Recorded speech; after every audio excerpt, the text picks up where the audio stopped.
If you're considering the Innovator Founder Visa, but you're not sure whether your idea or background qualifies, this video is for you. Before you spend months or potentially thousands of pounds applying, I want to help you understand whether your case could realistically be considered. For context, I'm currently here in UK on the Innovator Founder Visa, and everything I'm sharing here today is based on my own experience going through the application process.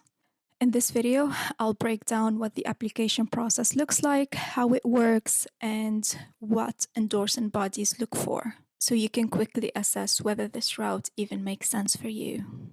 This video is split into two parts. Part 1 focuses on what the application process looks like. Part 2 covers the realities of being on the Innovator Founder Visa once you actually have it. Hit the subscribe button to get notified when Part 2 goes live.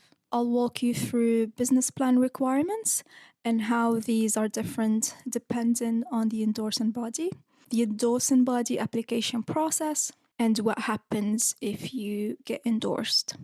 One of the first things I want to make clear is that there isn't a single standard or structure for the business plan. Different endorsing bodies ask for different structures, questions, and level of details. Every business plan is still expected to answer the core requirements of why the business is innovative, why is it viable, and how can it realistically scale. These are examples of documents and guidance I collected a few months back when I was researching which endorsing body to apply to.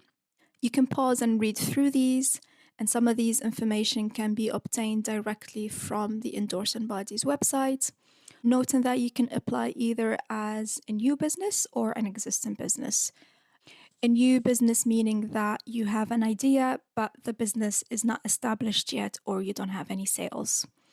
An existing business is that you're already operating and looking to expand or launch in the UK.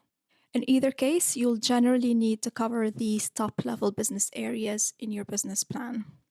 And that is market research, including competitors and industry data, marketing and sales strategy, product or service development, whether physical or digital product, financial planning, including forecasts. In my case, I had to provide a detailed 3-year financial forecast for my business.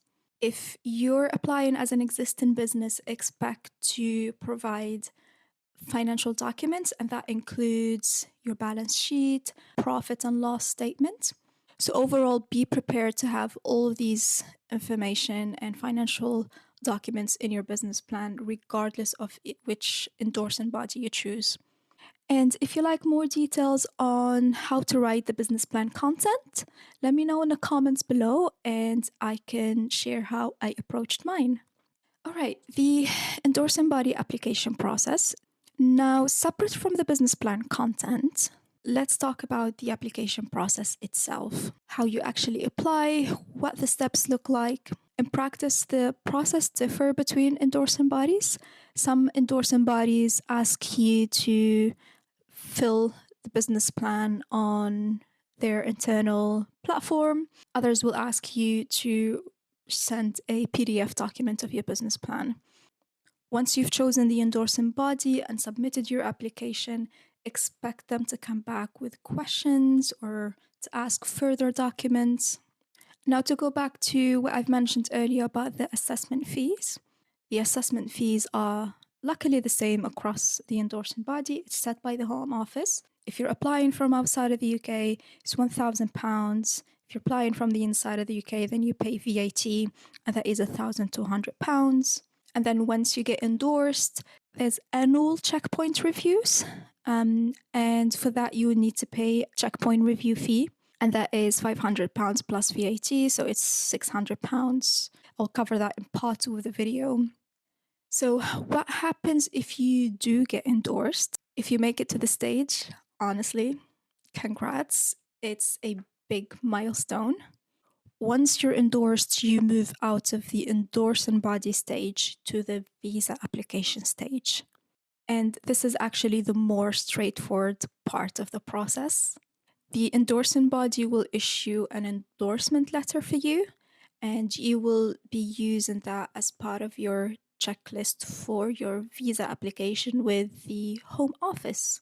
At this stage, you apply directly on the UK Home Office website, which clearly outlines the documents you need to submit, the visa application fee, and the NHS surcharge. The visa application fee is different from what we've covered earlier, which is with the endorsing body. One thing to keep in mind is that even at this stage, the Home Office may come back with questions to do another layer to sense check some information. They might ask for more documents. While the Home Office generally relies on the endorsement body for assessing your business, there's still another layer or a waiting period before receiving a final decision.